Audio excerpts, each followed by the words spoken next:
Filimka waxaa lagu dhigay magaalo qurxoon oo dalxiis oo ku taalla waddanka Turkiga oo loo yaqaan Kabadokiya. Wuxuu ku bilaabmaya laba mataano oo dhalanaya oo loo yaqaano Nuux iyo Malik. Markay dhashaan hooyadood way qaadaysaa waxay ka hortagaysaa guriga ayadoo aabe hortiisa.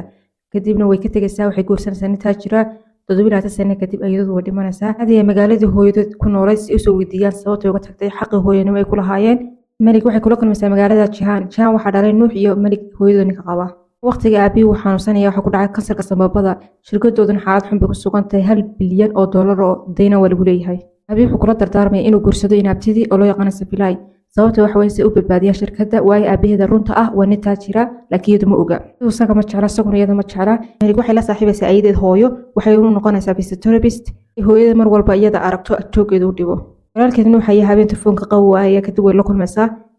Jihan wuxuu ka daba tagayaa markuu arko wuxuu moodayay in wax ka dhaxeeyaan وكما سيريا markay ogaato subaxii inuu ka daba tagay waxay ka tagaysaa shaqada isagoo markuu ogaado kadib inay walaal yihiin oo mataankeedii yahay raali galinay kadib in xusoo noqonaysa shaqadii israaciyaan ayadeedii hooyada Malik waxay aadayeen gurigii waa ku gubanaya iyadoo telefoonka walaalkeed Nuux kula jirta wuxuu imanaya marshii uu imanaya adreyskii kadibna iyadoo badbaadinayay hooyadeed odayga hooyadu qaba ay odhanay maadaama carruurta aad ku badbaadiyeen waa inuu abaal gudnaa iyadoo wax dareemaysaa inay inanteedu wax ka khaldan kadibna waxay u cadeynaysaa in carruurteeda yihiin maana filimka qalbiga mid waxa lagu bixiyay maadaama iyadoo carruur yar markay u dhashay ka tagtay dib u soo fiirin carruurtii barta ku ilowday nolol kala samaysatay nin taajir intay guursatay laba carruur oo yar suuraha ay ka badisay dhashay